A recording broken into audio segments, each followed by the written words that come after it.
Carl here from Brrraaains A Head-Banging Life, gbhblofficial for short, and it's 31 days of Halloween, taking those nostalgic goggles off and reliving childhood horror, and it's the last day.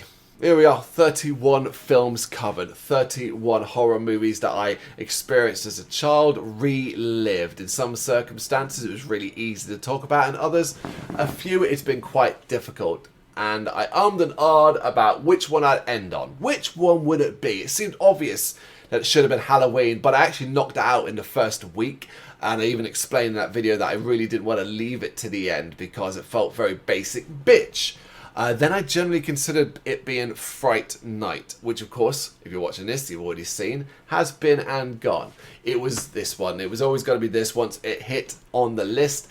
It is Night of the Demons. The original Night of the Demons, because of course it's had a remake, which, whisper it quietly, isn't the worst remake you'll ever see. It's still not couldn't even touch the original, but it's still not a terrible remake. Now we are talking about the original Night of the Demons, a movie that fucking was jammed in my head for all the wrong reasons. Now what I mean by that is when I thought of Night of the Demons, thought back to what I felt as a child, and all I focused on was the horror side of things.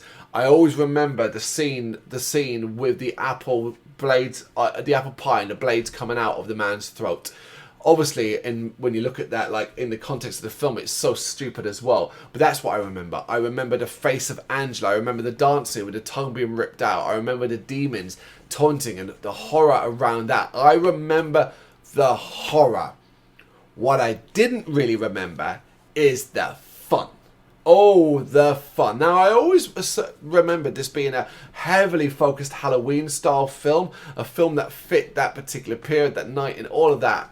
I always did. And I always remembered it being sexy. I mean, the opening with Linnea Quigley bending over in the shop while Angela steals away is burnt in my young brain, and as an adult I still thoroughly appreciate it is Linnea Quigley after all, and she is fabulous throughout this, and also more than happy to take her clothes off as you would expect. But hey, that don't let Anna play what is a damn fun role for her. It's really interesting. When he interviewed, she said she really didn't like this character, this role, but she's grown to enjoy it more in her later years. I thought that was quite interesting.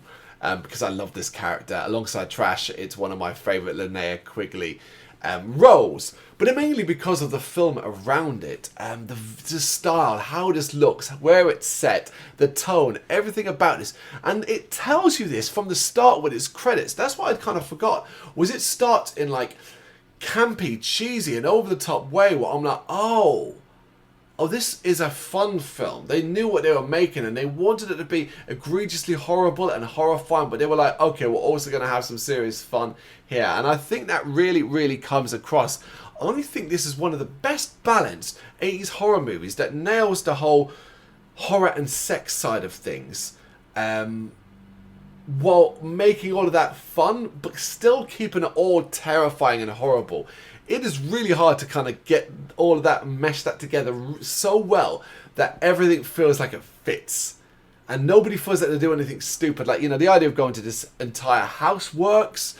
The antics and the difference between each of the characters works.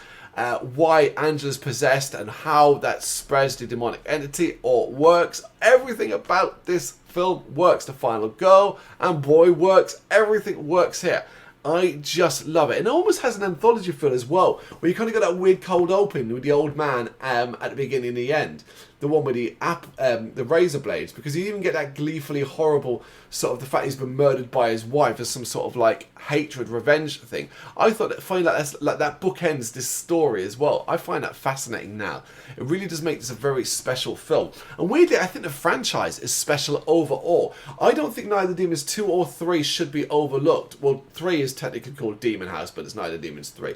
Don't overlook either. Number 2 has some incredible moments with some great effects. And number 3, while not particularly great, still has some memorable moments. And as I already mentioned, the remake isn't the worst thing you're ever going to see. Hell, I think the Night of the Demons franchise is one of the stronger ones out there, but it all comes down to the brilliance of this original movie. It is one of those that whenever I've found that someone hasn't seen it, I'm like, right, this has to be rectified, and it's going to be watched at a specific time of the year, and you're going to absolutely enjoy it. Because, well, plenty of it doesn't hold up. Plenty of the effects don't hold up. Plenty of the tone doesn't hold up. Plenty of the characters do not hold up. It still feels relevant and it still works in the modern era. You can watch it, know it's from the 80s and still enjoy it thoroughly and see it as a quality film.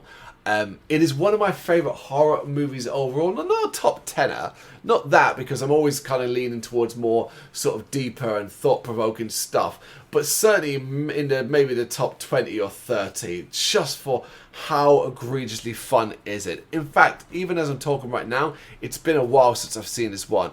I think this is going to be a rewatch right at the death of this particular month. In fact, while I'm recording this video on the 24th of October, so about 7 days before the end of this particular run. So it's definitely going to get a rewatch over that. I'm excited again. I'm excited. It's Night of the Demons. I love it. What do you reckon? You got any thoughts on it? You know what to do? Let me know in the comments. Thank you very much for watching.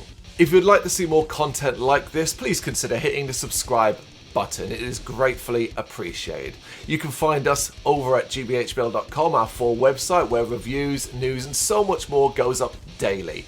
We're also on all social media platforms: Facebook, Instagram, Twitter, Threads, at gbhbl. Just search for gbhbl and you will find us out there. We also have merchandise on sale. You can access the shop via the website.